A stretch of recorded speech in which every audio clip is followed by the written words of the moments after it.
সকলকে শুভেচ্ছা জানাচ্ছি। আমি ডাক্তার রামিম ইসলাম ইবনে নূর। আমি একটি উদ্যোগ নিয়েছি। সেই উদ্যোগটি হলো আমাদের মেডিসিন বিষয়ের বিভিন্ন টপিকের উপরে আমি পর্যায়ক্রমে ভিডিও লেকচার তৈরি করার একটি কাজ হাতে নিয়েছি। আজকে যে ভিডিওটি উপস্থাপন করছি সেটি প্রোফর্মা অফ ক্লিনিক্যাল হিস্ট্রির উপরে এবং এরপরে একে একে আমরা পর্যায়ক্রমে মেডিসিনের অন্যান্য গুরুত্বপূর্ণ টপিকগুলোতে এই কাজটি করব। তো আমার এই যে কাজটি কেন আমি শুরু করছি, কেন এই ভিডিওগুলো বানাচ্ছি, সেই উদ্দেশ্যে আজকে প্রথম যেহেতু ভিডিও, আমি একটু ভূমিকা কথা বলে নিতে চাই। সেটা হচ্ছে আমরা জানি আমাদের মেডিকেল সায়েন্সে চিকিৎসক মাত্রই তিনি যেই পর্যায়েরই হন না কেন, আমৃত্যু আমাদেরকে শেখার মধ্যে থাকতে হয়। এই শেখার চর্চাটা বিভিন্নভাবে হয়। নিজে পড়ে হয়, পরীক্ষার জন্য হয়, আবার অন্যকে পড়িয়ে হয়। তো আমি খেয়াল করেছি যে পরীক্ষার জন্য পড়াটা আসলে অতটা আমার কাছে অন্তত অতটা মজার মতো মনে হয় না। কিন্তু যদি শেখার জন্য হয় কিংবা আম আমি পাশ করেছি ২০১০ সালে। এরপরে ২০১২ সালে যখন আমি মেডিসিন ডিপার্টমেন্টে অনারারি হিসেবে কিছুদিন কাজ করি, তখন আমি ১ম ক্লাস নিয়েছি। এর পরবর্তীতে কর্মক্ষেত্রে আমি রংপুর মেডিকেল কলেজ হাসপাতালে এবং ময়মনসিংহ মেডিকেল কলেজ হাসপাতালে আমি তখন বিভিন্ন ব্যাচের এমবিবিএস এবং বিডিএস ক্লাস নিয়েছি এবং দেখেছি যে এই যে ক্লাসগুলো নেয়ার জন্য যে আমার প্রস্তুতিটা, তখনকার যে পড়াটা, সেটার মধ্যে অন্যরকম একটা মজা থাকে এবং শেখাটা ভালো রকম হয়। তো সত্যি কথা বলতে এই ভিডিওগুলো বানাচ্ছি আমি নিজের জন্য। কারণ আমি আ যেহেতু এখন মেডিসিনের একটি কোর্সে রয়েছি, তো এই বিষয়টা আমার শেখার ক্ষেত্রে সহায়ক হবে এবং পাশাপাশি যদি এর ফলে অন্য কেউ একটু হলেও উপকৃত হন, তাহলে সেটা আমার জন্য নিশ্চয়ই একটা বড় পাওয়া হবে। তো আমি সকলকে স্বাগত জানাচ্ছি। আমি শুরু করি। শুরুতে আমি যেটা বলতে চাই সেটা হচ্ছে importance of history writing skill and our reality. এটা ২ টা অ্যাসপেক্টে যদি বলি, যে একটা হচ্ছে রোগীর রোগ ডায়াগনোসিস করা। বলা হয়ে থাকে আমরা যদি রোগীর কাছ থেকে প্রপারলি হিস্ট্রি নিতে পারি, তাহলে সেই হিস্ট্রি থেকে আমরা তার ডায়াগনোসিসে পৌঁছাতে পারবো। কিন্তু সেখানেই যদি উল্টাপাল্টা হয়ে যায়, তাহলে ডায়াগনোসিসও উল্টাপাল্টা হতে বাধ্য। সেটা গেল একটা অ্যাসপেক্ট। যদি ছাত্র-ছাত্রী হিসেবে আমরা চিন্তা করি যে পরীক্ষার যে প্রস্তুতি, সে জায়গায় আমরা জানি যে এখন কিছুটা কারিকুলাম হয়তো চেঞ্জ হয়েছে। কিন্তু আমরা যখন হচ্ছে ১ম এ ফার্স্ট প্রফের পর আমরা ক্লিনিক্যাল যে সাবজেক্টগুলো যখন আমাদের ওয়ার্ড শুরু হলো মেডিসিন, গাইনি, সার্জারি। তো তখন দেখা গেছে যে প্রত্যেকটা ওয়ার্ডে আমাদেরকে খুব যেটাতে জোর দিত হিস্ট্রি রাইটিং এর উপরে। তো আমরা ভাবতাম কি এই একটা জিনিস হিস্ট্রি বারবার করে একই জিনিস বারবার ক্লাস নিচ্ছে। আমাদের কাছে কিছুটা হচ্ছে বিরক্তির মতো মনে হতো অনেকের কাছেই। যে আচ্ছা এটা তো সহজ জিনিস তাহলে কেন বারবার হচ্ছে আমাদেরকে এরকম করে বলছে। তো সেটা মনে হলো ভবিষ্যতে যখন আমরা নিজেরা পরীক্ষা দিয়েছি প্রফ হোক বা পরবর্তীতে পোস্ট গ্রাজুয়েশনের পরীক্ষাগুলো দিচ্ছি। তো তখন কিন্তু দেখা যেমন কয়েকদিন আগের যদি একটা উদাহরণ দেই, আমি একটা ব্লক ফাইনালে যে দেখা গেল যে হিস্ট্রি বলতে গিয়ে হিস্ট্রি নিয়েছি কিন্তু বলার সময় মাঝখানে কয়েকটা পয়েন্ট না বলে চলে গেলাম। পরবর্তীতে দেখা গেল এ কারণে আমার কিন্তু পরীক্ষায় যে টিচারের যে প্রশ্নগুলোকে ফেস করা সেটা কিন্তু কঠিন হয়ে গেল। তো অনেকে বলতে পারেন যে আপনি স্টুডেন্ট খারাপ সেজন্য আপনি পারেন নাই। কিন্তু সত্যি কথা বলতে কি যে আমি অনেক ভালো স্টুডেন্টকেও দেখেছি এই সমস্যার মধ্যে যেতে। এছাড়া আমি যখন রংপুর মেডিকেল কলেজ ছিলাম তখন বেশ কিছু প্রফ এক্সামিনেশন কন্ডাক্ট করার সাথে সম্পৃক্ত ছিলাম। তখনও দেখেছি যে এই যে হিস্ট্রি বলা, হিস্ট্রি লেখা এবং ক্লিনিক্যাল এক্সামিনেশন এগুলো আমরা যতটাই সহজ মনে করি না কেন, কিন্তু এগুলোতে আমাদের অনেক ঘাটতি থেকে যায় যেটা পরবর্তীতে পোস্ট গ্রাজুয়েশন লেভেলে এসে আমরা এই বিষয়টা নিয়ে সমস্যায় পড়ি। তো আমার কাছে এটাই বলব যে আহ, এই হিস্ট্রি রাইটিং স্কিলটাকে আমরা খুব সহজ মনে করি কিন্তু রিয়েলিটি বা বাস্তবতা হচ্ছে যে এটা আসলে ততটা সহজ না এবং এই যে আমাদের কিছুটা ঘাটতি থেকে যায় দক্ষতার মধ্যে সেটা আমাদেরকে পরবর্তীতে ভোগায়। আচ্ছা, তাহলে এবারে আমরা শুরু করি। একটা শুরুতেই আমি যেটা বলে নিতে চাই যে একটা হিস্ট্রিতে কি বিষয় থাকে, পয়েন্টগুলো কি? ১ম এই থাকে particulars of the patient অর্থাৎ পেশেন্ট সম্পর্কে কিছু কথাবার্তা। আমি একটা জিনিস বলে নিতে চাই, আজকের যে ভিডিওটি এতে শুধুমাত্র আমরা প্রোফর্মাটুকু নিয়ে বলবো। এর ভিতরের যে বিভিন্ন পয়েন্টগুলো রয়েছে সেগুলো বিস্তারিত বলবো না। কারণ এগুলো বিস্তারিত বলতে গেলে ভিডিও অনেক লম্বা হবে। সেগুলো আমরা আলাদাভাবে পর্যায়ক্রমে সেগুলো নিয়েও ভিডিও তৈরি করব। particulars of the patient এর পরেই আসছে প্রেজেন্টিং কমপ্লেন অথবা চিপ কমপ্লেন্ট। তো রোগী যেই সমস্যাগুলো না নিয়ে আমাদেরকে প্রেজেন্ট করে এবং তার মধ্যে যেগুলো হচ্ছে প্রধান মনে হয় যেগুলো রোগ ডায়াগনোসিস করার ক্ষেত্রে প্রয়োজনীয় সেগুলি হচ্ছে চিপ কমপ্লেন। এরপরে history of present illness, history of past illness, drug and treatment history, এবং হিস্ট্রি অফ অ্যালার্জি যদি কোনোটা থাকে। তারপরে আসছে family history, personal history, socio economic history, psychiatric history, history of immunization, menstrual and obstetric history এবং travelling to other places or abroad, working abroad, বিদেশে যদি কারো কাজ করার কোনো বিষয় থাকে সেই বিষয়গুলো। তো এবারে আমরা একটু যে পয়েন্টগুলো বললাম এগুলো তো ফর্ম, যে এই পয়েন্টগুলো থাকে, আরও কিছু জিনিস আছে যেগুলো পর্যায়ক্রমে আসবে। তাহলে এর সম্পর্কে আমরা হচ্ছে সংক্ষেপে কিছু জেনে নেই। পার্টিকুলার্স অফ দ্য পেশেন্টের মধ্যে মূলত একজন রোগীর নামটা খুব ইম্পর্টেন্ট, সেটা থাকবে, কারণ তাকে আমরা কিভাবে সম্বোধন করব, তার আইডেন্টিটি কী হবে সেটা নাম দ্বারা প্রকাশ পায়। এবং একজনকে আমরা যদি তার সাথে একটা ভালো সুসম্পর্ক তৈরি করি তাহলে আমাদের দেখা যাবে যে হিস্ট্রি নেওয়াটা সহজ হবে এবং মানুষকে কিভাবে কিভাবে সম্বোধন করছি এটা কিন্তু খুব গুরুত্বপূর্ণ নিজেদের মধ্যে একটা সুসম্পর্ক তৈরি করার ক্ষেত্রে। এরপরে আসছে রোগীর বয়স। এই বয়সের সাথে রোগের বিভিন্ন প্যাটার্ন নির্ভর করে। সেক্স, এই সেক্স রিলেটেড বিভিন্ন বিষয় রয়েছে, কারণ যেমন একটু আগেই বললাম যে মেনস্ট্রুয়েশনাল হিস্ট্রি, সেই বিষয়টা সেটা নিশ্চয়ই হচ্ছে যে পুরুষদের ক্ষেত্রে থাকবে না। আবার সেক্স ভিত্তিক, এই লিঙ্গ ভিত্তিক বেশ কিছু রোগের যে কম বেশির বিষয় আছে। Address important. সেই অ্যাড্রেসের মধ্যে প্রেজেন্ট এবং পার্মানেন্ট দুটো অ্যাড্রেসই আসবে, কারণ যে এপিডেমিওলজিক্যাল যে লিঙ্ক, এক একটা রোগের দেখা যায় যে এক এক অঞ্চলে বেশি থাকতে পারে, সেই বিষয়টা সম্পর্কে আমাদেরকে এটা ধারণা দিবে। ম্যারিটাল স্ট্যাটাস, এটারও বিভিন্ন গুরুত্ব রয়েছে, এটা আমি আজকে বলছি না, নিশ্চয়ই এগুলো নিয়ে পরবর্তীতে আলোচনা হবে। পার্টিকুলার্স অফ দ্য পেশেন্টের মধ্যে আরও রয়েছে অকুপেশন, তার কি পেশায় সে সম্পৃক্ত, রিলিজিয়ন, ধর্মেরও কিছু ব্যাপার আছে, পার্টিকুলারলি যেমন হচ্ছে যে আমরা জানি মুসলিম ধর্মে আমরা গরু খাই, আবার হিন্দু ধর্মে দেখা যায় যে তারা হয়তো গরু খায় না। তো এর সাথে কিন্তু হচ্ছে যদি ওয়েল কুকড খাবার না হয় এই মাংসটা, সেক্ষেত্রে কিছু রোগের বিষয় থাকে। আবার সার্কামসিশনের যে বিষয়টা থাকে রিলিজন ভিত্তিক একটু হয়, বিভিন্ন কালচারের বিষয় থাকে, কাজে এখানেও কিন্তু কিছুটা আমাদের রিলিজনটা ইম্পর্টেন্ট আছে বিভিন্ন দিক থেকে। ডেট অফ অ্যাডমিশনটা ইম্পর্টেন্ট। আরেকটা জিনিস হচ্ছে যেটা অনেক সময় আমরা মিস করি বা বলি না, সেটা হচ্ছে mode of admission. Mode of admission মানে আমরা একটা হাসপাতালে সাধারণত জানি যে একটা আউটডোর থেকে রেফার্ড হিসেবে ভর্তি হতে পারে। সেটা দেখা যেতে পারে যে আহ, হয়তো আউটডোরে দেখাতে এসেছেন, সাধারণত যে রেসিডেন্ট ফিজিশিয়ান যিনি থাকেন তিনি দেখে যদি মনে করেন যে প্রয়োজন বোধে তিনি ভর্তি করেন। এই ক্ষেত্রে রোগীরা সাধারণত গুরুতর অসুস্থতা নিয়ে আসে না, অর্থাৎ রোগীর প্রেজেন্টেশনটা অত গুরুতর হয় না। আরেকটা আছে জরুরি বিভাগের মাধ্যমে ভর্তি হওয়া, অর্থাৎ রোগী খুব অসুস্থ অবস্থায় থাকে, নিজেরাই তারা ভর্তির জন্য আসে। তো এই মোড অফ অ্যাডমিশনটা দিয়ে কিন্তু আমরা রোগীর শুরুতে কিভাবে তার রোগের যে সিভিয়ারিটিটা কেমন ছিল সেটা সম্পর্কে ধারণা পাই, কাজে এটা উল্লেখ করা দরকার হিস্ট্রির মধ্যে। আর কবে আমরা এক্সামিন করছি, অর্থাৎ ডেট অফ এক্সামিনেশন। এরপরে আসছে চিফ কমপ্লেন।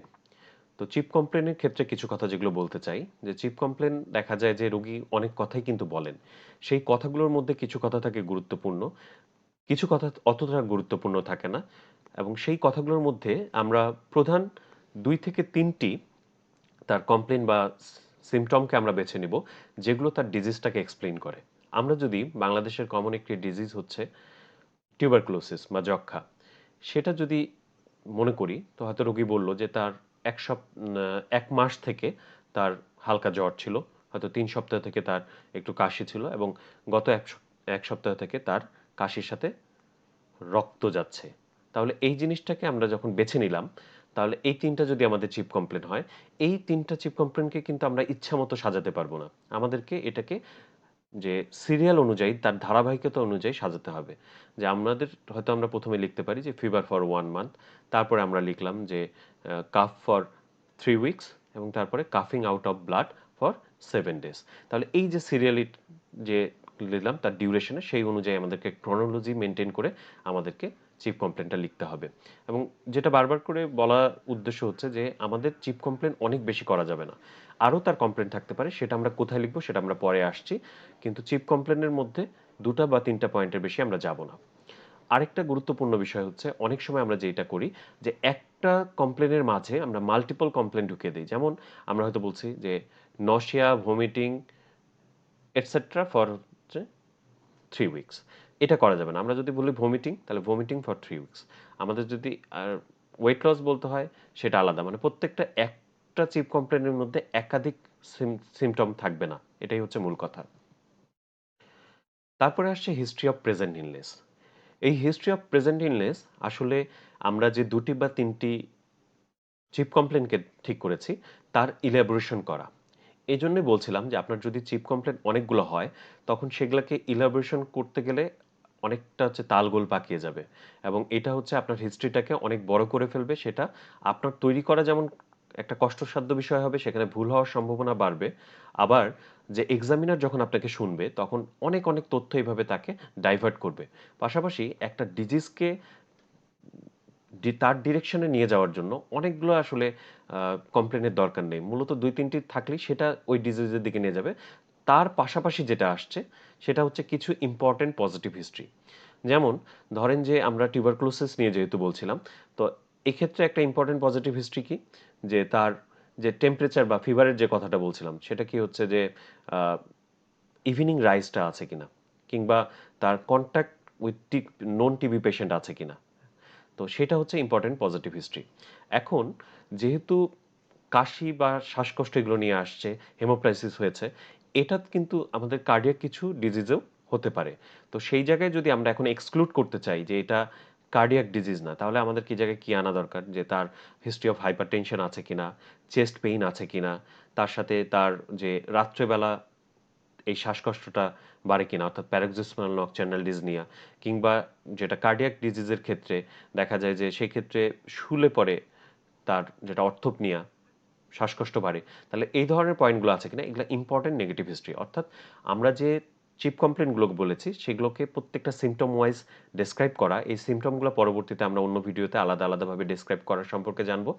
এবং আমরা যে ডিজিজটা এই চিপ কমপ্লেনগুলো দিয়ে যেই ডিজিজটাকে বোঝাচ্ছে, তার সপক্ষে কিছু পজিটিভ হিস্ট্রি আছে কিনা এবং অন্যান্য ডিজিজ এক্সক্লুড করার জন্য কিছু নেগেটিভ হিস্ট্রি, এই নিয়ে হচ্ছে আমাদের হিস্ট্রি অফ প্রেজেন্ট ইলনেস। এর পাশাপাশি আরেকটা বিষয় হচ্ছে কিছু ক্রনিক ডিজিজ। যেমন ধরুন যে একটা পেশেন্ট আগে থেকে তার হাই ব্লাড প্রেশার বা ডায়াবেটিস আছে। তো অনেকে এটা নিয়ে একটা কিছু দ্বিমত আছে যে এটা আসলে কোথায় হবে, এটা হিস্ট্রি অফ পাস্ট ইলনেসে হবে নাকি হিস্ট্রি অফ প্রেজেন্ট ইলনেসে হবে। তবে দেখুন, যিনি ডায়াবেটিস বা হাই ব্লাড প্রেশারে ভুগছেন, তার এটা তো আসলে রোগটা সেরে যায় না। কাজে তার রোগটা তিনি তখনও তার শরীরে নিয়ে আছেন। কাজে এটা তো হিস্ট্রি অফ পাস্ট ইলনেস হওয়ার কথা না। সেই ক্ষেত্রে আমরা হচ্ছে এই হিস্ট্রি অফ প্রেজেন্ট ইলনেসের শেষের দিকে এভাবে লিখে দিতে পারি, he is known hypertensive patient বা he is known diabetic patient, এভাবে আমরা উল্লেখ করতে পারি। তারপরেই আমাদের আসছে হিস্ট্রি অফ পাস্ট ইলনেস। অর্থাৎ যেই রোগীটি সম্পর্কে আমরা কথা বলছি, তার ইতিপূর্বে যে কোনো ধরনের কোনো মেডিকেল ইলনেসের হিস্ট্রি আছে কিনা, যে কোনো রোগ তার যদি থাকে সেটাকে আমরা এই জায়গায় উল্লেখ করব, কারণ এর সাথে কোনো রেলেভেন্স থাকতে পারে। অনেক সময় আমরা মেডিকেল হিস্ট্রি বললেও সার্জারির অপারেশন কোনো হয়েছিল কিনা এর আগে, এটা অনেক সময় নিতে বাদ পড়ে যায়। কাজে এটাও আমাদেরকে খেয়াল করতে হবে। আরও যেটা বাদ পড়ে, যেটা আমরা অনেক সময় খেয়াল করি না, সেটা হচ্ছে যে উনার কোনো সার্জারি হলে হয়তো দেখা গেল একটা স্কার মার্ক থাকলো বা এর আগে কোনো অসুখ হয়েছিল কিনা জিজ্ঞেস করলে তারা বলে। কিন্তু ধরেন যে একজন এর আগে তার হচ্ছে কোনো একটা লিম্ফ নোড ছিল, সেটা এফএনএসি করা হয়েছিল কিংবা বায়োপসি করা হয়েছিল। সেটার হয়তো এখন আমরা কোনো সাইন বা মার্ক মার্ক পাচ্ছি না। ফলে সেটা কিন্তু আমরা জানবো না। তো রোগীদেরকে আমাদেরকে এভাবে বলতে হবে যে তার কি কোনো প্রসিডিউর করা হয়েছিল কিনা। অনেক সময় দেখা যায় যে এন্ডোস্কোপি করা হয়েছিল। সেই জায়গায় হয়তো একটা ক্রনিক লিভার ডিজিজের পেশেন্ট, তার হয়তো ইভিএল করা হয়েছে। অর্থাৎ তার হয়তো হচ্ছে ইসোফেজিয়াল ভেরিসেস আছে, সেটাকে ব্যান্ড লাইগেশন করা হয়েছে। তো সেই হিস্ট্রিগুলো দেখা যায় যে আমরা যদি নেই, আমাদের হিস্ট্রি এবং ডায়াগনোসিসটা অনেকটাই কিন্তু আমাদের হাতের মুঠোয় চলে আসে, না হলে হাত থেকে বের হয়ে যায়।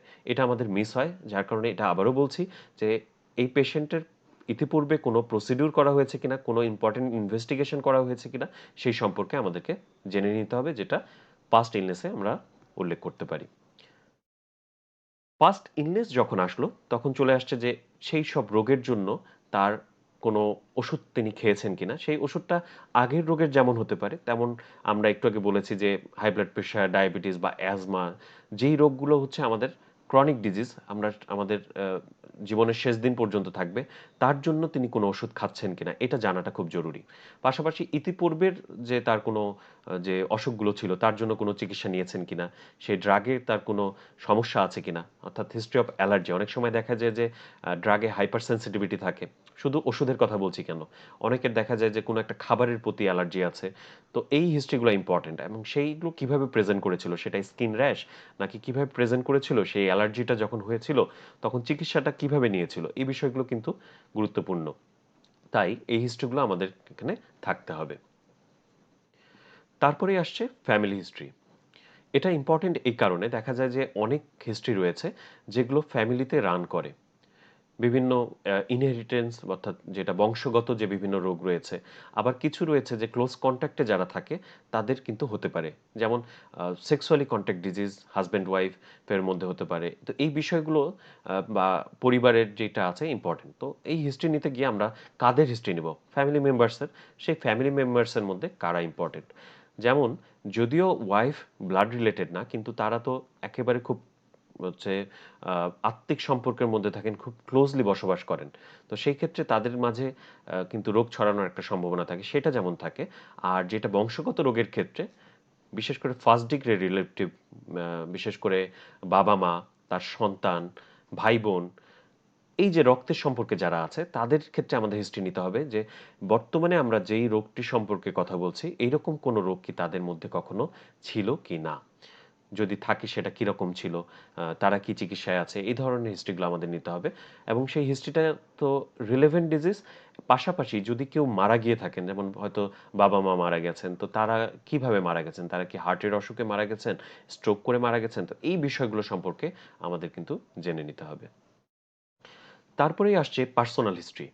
পার্সোনাল হিস্ট্রির মধ্যে যে পয়েন্টগুলো আছে আমি বলছি, কিন্তু এটা ইম্পর্টেন্ট এই কারণে যে একজন মানুষ তার জীবন যে যাপনটা কীরকম, তার অভ্যাসগুলো কি কি, তো এইগুলোর উপর কিন্তু তার রোগের অনেক কিছু নির্ভর করে। যেমন যারা টোবাকো কনজিউম করে, টোবাকো বিভিন্ন ফর্মে হতে পারে, এটা জর্দা হতে পারে, স্মোকিং হতে পারে। তো সেই জায়গায় এই জিনিসটা কিন্তু ইম্পর্টেন্ট, কারণ আমরা জানি যে সিওপিডি যারা স্মোকিং করে তাদের ক্ষেত্রে ইম্পর্টেন্ট। যে কোনো ধরনের টোবাকো ইউজ করার জন্য বিভিন্ন ধরনের ক্যান্সার থাকতে পারে, অ্যালকোহলের জন্য লিভার ফেলোর থাকতে পারে, এই যে বিষয়গুলো সেগুলো আমাদেরকে নিয়ে নিতে হবে। টোবাকোর ক্ষেত্রে এই জায়গায় বিশেষ করে আমাদেরকে যে প্যাক ইয়ারের যে বিষয়টা সেটা উল্লেখ করতে হবে, যে তার কত স্টিক কত বছর ধরে খাচ্ছে সেই অনুযায়ী প্যাক ইয়ারটা আমাদেরকে বলে দিতে হবে। এই প্যাক ইয়ার সম্পর্কে আমরা পরবর্তী ভিডিওগুলোতে জানব। এছাড়া অন্য কোনো যদি ড্রাগ মিসইউজের বিষয় থাকে, যদি ইনজেকশন শেয়ারিং থাকে, এই বিষয়গুলো আমাদেরকে উল্লেখ করতে হবে। এক্সট্রা ম্যারিটাল কোনো সেক্সুয়াল এক্সপোজার আছে কিনা সেটা ইম্পর্টেন্ট। এই জায়গায় আমরা শুরুর দিকে যেমন অকুপেশন বলেছি, সেই জায়গার সাথে কিন্তু এক্সট্রা ম্যারিটাল সেক্সুয়াল এক্সপোজারের বিষয়গুলো রয়েছে। যেমন যারা অবিবাহিত তাদের ক্ষেত্রে একটা আছে, অনেকে প্রবাসে বসবাস করে ফ্যামিলি ছেড়ে, তাদের একটা বিষয় আছে। আবার অনেকেই দেখা যায় যে পরিবার থেকে দূরে কোথাও চাকরি-বাকরি করে, তো তাদের ক্ষেত্রেও সেক্সুয়াল এক্সপোজারের কিছুটা বিষয় আছে, যারা ইয়াং বিষয় আছে। তো তাদের ক্ষেত্রে আমাদের এই হিস্ট্রিটা নিতে হবে। তবে মনে রাখতে হবে এই যে ড্রাগ মিসইউজ বলি বা এক্সট্রা ম্যারিটাল সেক্সুয়াল এক্সপোজার বলি, এইগুলো কিন্তু একটা কনফিডেন্সিয়াল বিষয়, সেই দিকে আমাদের উল্লেখ করতে হবে। আবার সেন্সিটিভ বিষয়, যে আমরা যদি খুব ক্যাজুয়ালি জিজ্ঞেস করি এটা কিন্তু আমাদের একটা রোগী এবং আমাদের এই যে ডাক্তারের মধ্যে একটা ঝামেলা তৈরি করতে পারে। কাজে এই হিস্ট্রিগুলো নেওয়ার ক্ষেত্রে আমাদেরকে খুব টেকনিক্যাল হতে হবে, সেইভাবে করে যে আমরা তাকে এনশিওর করব যে তার গোপনীয়তা আমরা রক্ষা করব, তার প্রতি আমরা সংবেদনশীল, এই জিনিসগুলো খুব বেশি অন্যায় না। তাছাড়া রোগ নির্ণয়ের ক্ষেত্রে এই বিষয়গুলো জানা দরকার, না হলে আমরা হয়তো তার জন্য তার উপকার করতে পারবো না। এই বিষয়গুলো আমাদের প্রত্যেকের এটা স্কিল আছে বা ডেভেলপ করে নিতে হয় একজন ডাক্তার হিসেবে, সেভাবেই করে এ ধরনের হিস্ট্রিগুলো আমাদেরকে নিতে হবে। এবং আদার্স যদি কিছু থাকে এটা স্পেসিফিক টু দ্য পারসন, আমরা সেখানে প্রয়োজন মনে করলে অন্য কিছু যদি আমরা রিলেভেন্ট মনে করি সেই হিস্ট্রিগুলো নেব। তারপরে আসছে সোসিও ইকোনমিক হিস্ট্রি। এইখানে তাদের ইকোনমিক্যাল স্ট্যাটাসটা আমরা জানার চেষ্টা করব, যে তিনি বিলং করেন। আমরা যখন স্টুডেন্ট ছিলাম শুরুর দিকে আমরা এভাবে বলতাম যে লোয়ার ক্লাস, আপার ক্লাস। তো এই বিষয়টা লোয়ার ক্লাস আসলে শুনতে একটু খারাপ লাগে, যার কারণে এক্ষেত্রে আমরা একটু এইভাবে উল্লেখ করি, he or she belongs to low socio economic group. এই ক্লাস কথাটা না বলে হয়তো ওই গ্রুপটা বললাম, বা মিডল সোসিও ইকোনমিক গ্রুপ এভাবে করে বললাম। তারপরে আমরা তার যে হাউসহোল্ড, অর্থাৎ তিনি যেখানে বসবাস করেন সেই সম্পর্কে একটু বর্ণনা দেব, যে সেটা আসলে কিরকম, সেটা কি পাকা বাড়ি নাকি কাঁচা বাড়ি, এই বিষয়গুলো বলবো। কারণ তার উপরে তার বাসার পরিবেশটা, তার বাসায় কি কি আছে এর উপরে কিন্তু আমাদের বিভিন্ন রোগের বিষয়গুলো নির্ভর করে এবং সেই বাসায় আসলে কতজন বাস করে, ওভারক্রাউডেড কিনা, এগুলো কিন্তু কিছুটা ইম্পর্টেন্ট। তারপরে ড্রিঙ্কিং ওয়াটার সোর্স, কারণ যেগুলো পানিবাহিত রোগ রয়েছে বা ড্রিঙ্কিং ওয়াটার সোর্স যদি আর্সেনিক কন্টামিনেটেড হয়, সেক্ষেত্রেও তো এই ধরনের রোগগুলো হতে পারে, সেটা আমাদের রোগ ডায়াগনোসিসের ক্ষেত্রে সহায়তা করবে। স্যানিটেশনের যে বিষয়টা, স্যানিটেশন বলতে কিন্তু শুধু স্যানিটারি ল্যাট্রিন বোঝায় না, বাসার পরিষ্কার পরিচ্ছন্নতা, পাশাপাশি ল্যাট্রিনটা ইম্পর্টেন্ট, যে তিনি আসলে কী ধরনের ব্যবহার করছেন, স্যানিটারি ল্যাট্রিন নাকি অন্য কিছু, এবং সেই স্যানিটারি ল্যাট্রিনে উনি কি খালি পায়ে যান নাকি স্যান্ডেল পরে যান, তারপরে তার যে হাইজিনটা অর্থাৎ সাবান দিয়ে হাত ধোয়া তিনি ঠিকঠাক মতো করেন কিনা, এই বিষয়গুলো জানলে আমাদের রোগ ডায়াগনোসিসে এগুলোও সহায়তা করবে। সাইকিয়াট্রিক হিস্ট্রি, সাইকিয়াট্রিক হিস্ট্রি একটা জিনিস আমরা বলতে পারি যে আমরা যে পাস্ট মেডিকেল হিস্ট্রি, সেখানে থাকতে পারে অনেকে হয়তো আগে সাইকিয়াট্রিক ইলনেস ছিলেন, সেটা সুস্থ হয়ে গেছেন। আরেকটা বিষয় হচ্ছে যে ফ্যামিলি হিস্ট্রির মধ্যেও অনেকের দেখা যায় যে পরিবারে হয়তো বাবা মা কারো হচ্ছে বা অন্য কারো পরিবারের মানুষজনের ফার্স্ট ডিগ্রি রিলেটিভের মধ্যে তার হয়তো সাইকিয়াট্রিক ইলনেস ছিল। এটা ইম্পর্টেন্ট, কারণ এটা যে যার বাবা মার বা এই ফার্স্ট ডিগ্রি রিলেটিভের সাইকিয়াট্রিক ইলনেস থাকে, তার কিন্তু এই ধরনের ইলনেস হওয়ার সম্ভাবনাটা বেশি থাকে। তো এটাও খুব সেন্সিটিভ ওয়েতে আমাদেরকে হিস্ট্রিটা নিতে হবে, কারণ সাইকিয়াট্রি বলতে মানুষ পাগল পাগল ভাবে, যে এটাকে ভালোভাবে নেয় না, সেটাকে টেকনিক্যালি আমাদেরকে যদি এ ধরনের কোনো হিস্ট্রি থাকে সেটা বের করে নিতে হবে। আরেকটা ইম্পর্টেন্ট হিস্ট্রি হচ্ছে ইমিউনাইজেশন।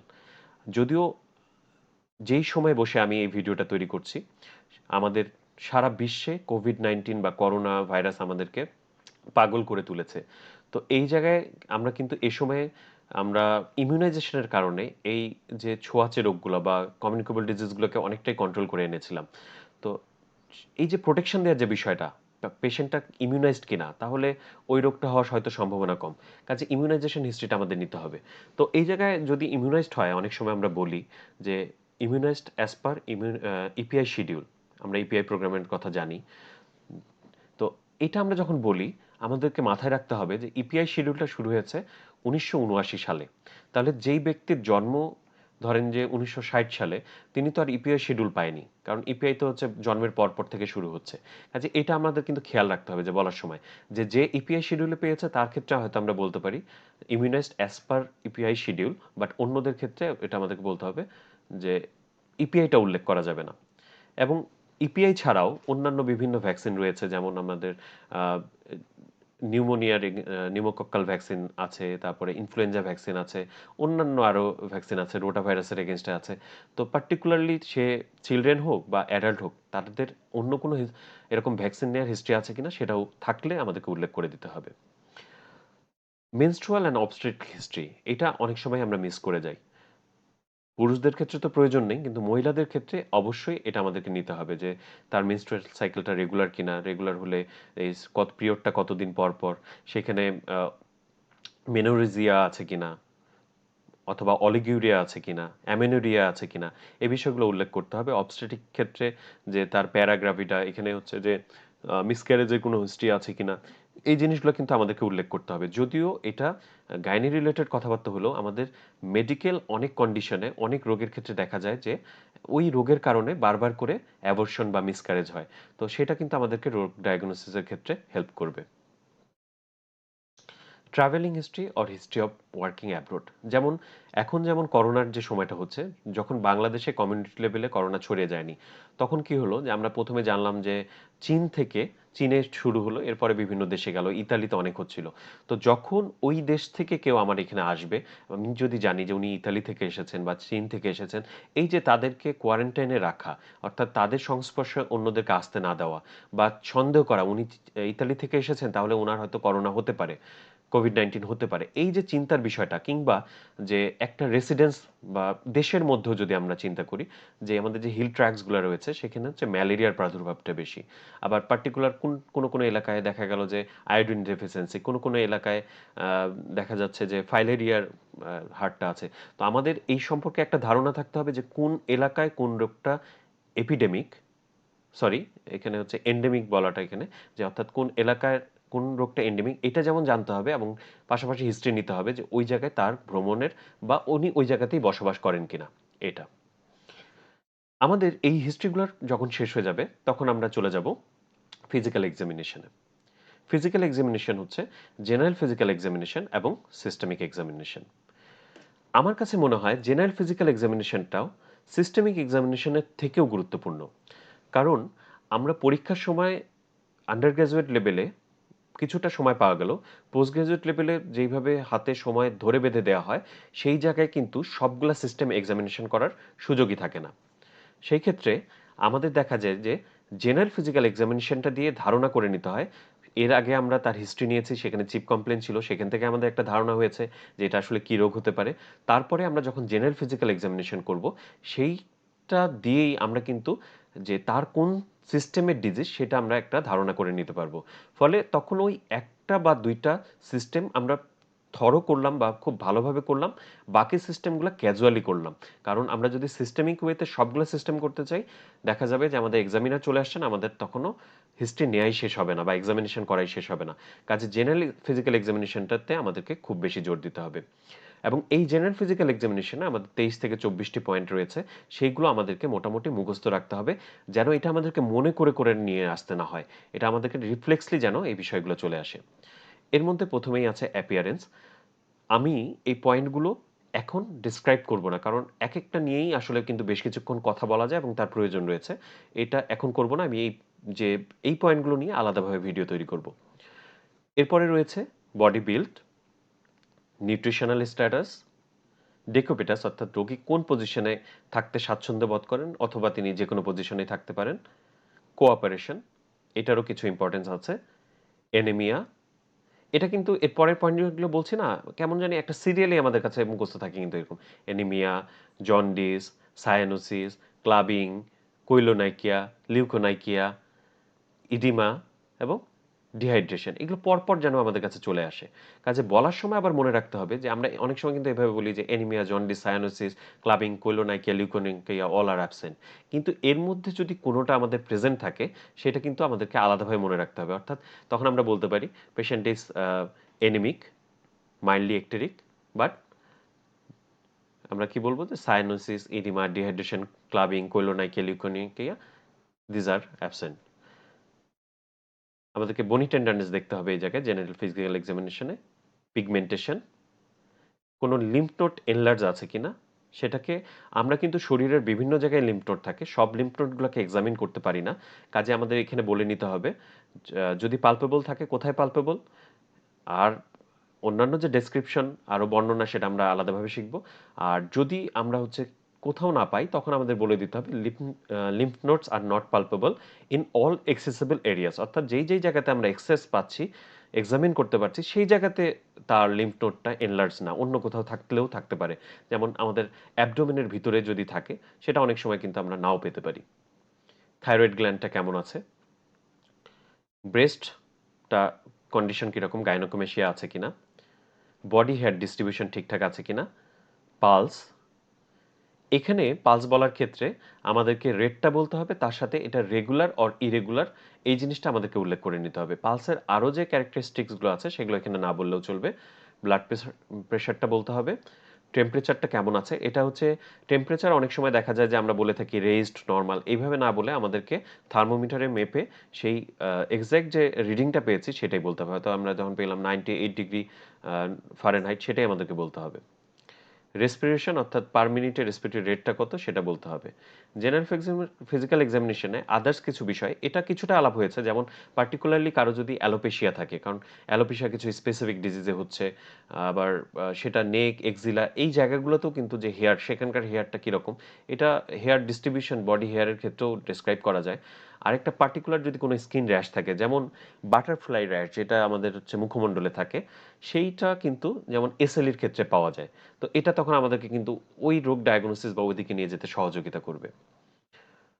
এছাড়া আরো কিছু ইম্পর্টেন্ট জিনিস যেটা আমরা অনেক সময় দেখি কিন্তু মেনশন করতে ভুলে যাই, এটা আমাদের মনে রাখতে হবে। যদি থাকে এটা অবশ্যই বলতে হবে। যেমন একটা পেশেন্টের যদি কোনো আইভি ক্যানুলা করা থাকে অথবা কোনো অপারেশন বা স্কার মার্ক থাকে, কোনো ক্যাথেটার যদি তার দেয়া থাকে, ইউরিনারি ক্যাথেটার, পেশেন্ট অনেক সময় দেখা যায় যে ফিডিং টিউব দেয়া থাকে, যেমন নার্ভাস ডিজিজ, কিছু নার্ভাস সিস্টেমের কিছু ডিজিজ, স্ট্রোক বা আদার্স বালবার পালসি, এগুলোতে দেখা যায় যে তার ফিডিং টিউব থাকলে সেটা দিয়েও কিন্তু একটা ক্লু দিবে। ইউরিনারি ক্যাথেটার থাকলে ক্লু দিবে যে এটা আসলে কী ধরনের ডিজিজ হতে পারে। কাজে এই হিস্ট্রিগুলো অ্যাভয়েড করার কোনো সুযোগ নেই। আরেকটা যদি কোথাও ব্যান্ডেজ থাকে, যেমন ধরেন যে অনেক সময় পিঠে ব্যান্ডেজ আছে, হয়তো তার প্লুরাল ফ্লুইড ছিল, ফুসফুসে পানি ছিল, সেটাকে বের করেছে। তাহলে এই যে ব্যান্ডেজটাও আমাদেরকে গাইড করবে যে সেখানে কি ডিজিজ থাকতে পারে। তারপরেই আসছে সিস্টেমিক এক্সামিনেশন। প্রতিটা সিস্টেম ধরে আমরা আলাদা আলাদা করে ছোট ছোট ভিডিও তৈরি করব। যেমন এখানে ইম্পর্টেন্ট হচ্ছে cardiovascular system, respiratory system, gastrointestinal system, nervous system, locomotor বা মাস্কুলোস্কেলেটাল সিস্টেম, আর জেনিটো ইউরিনারি সিস্টেম। এখন এখানে আমরা যেটা একটু আগে বললাম যে সবগুলো সিস্টেম তো থরো এক্সামিনেশন করতে পারবো না, সেই সময়টা হবে না। তাহলে এখানে ইম্পর্টেন্ট যে রেলেভেন্ট এবং ইম্পর্টেন্ট যে সিস্টেমগুলো হবে একটা বা দুটো, সেটাকে আমরা খুব ভালোভাবে করব এবং সেটাকে আমরা বলার সময়ও পুরোটা বলবো বা ডিটেলস বলবো। এবং অন্যগুলোতে যদি কোনো ফাইন্ডিংস থাকে শুধু ততটুকু বলবো, না থাকলে বলবো। যেমন ধরুন যে কার্ডিওভাস্কুলার বা রেসপিরেটরি সিস্টেমে ধরুন আমার কিছু ফাইন্ডিংস আছে, এটাকে আমি পুরোটা বিস্তারিতভাবে উপস্থাপন করলাম, কিন্তু আদার সিস্টেমগুলোতে সেখানে আমার কোনো বলার মতো সেরকম কোনো ফাইন্ডিংস নেই। কাজে আমি বলতে পারি যে other system reveals no abnormality, অথবা এভাবে বলতে পারি gastrointestinal system, nervous system, locomotor system and genito urinary system findings are nothing, there are nothing significant. এইভাবে সেগুলোকে আমরা আর বিস্তারিত নাও বলতে পারি। তো যখন আমাদের এগুলো হয়ে গেল, আমাদের কিন্তু একটা রোগী যখন আমরা এরকম লং কেস করি তখন কিছু বেডসাইড ইনভেস্টিগেশন কিন্তু করা যায়।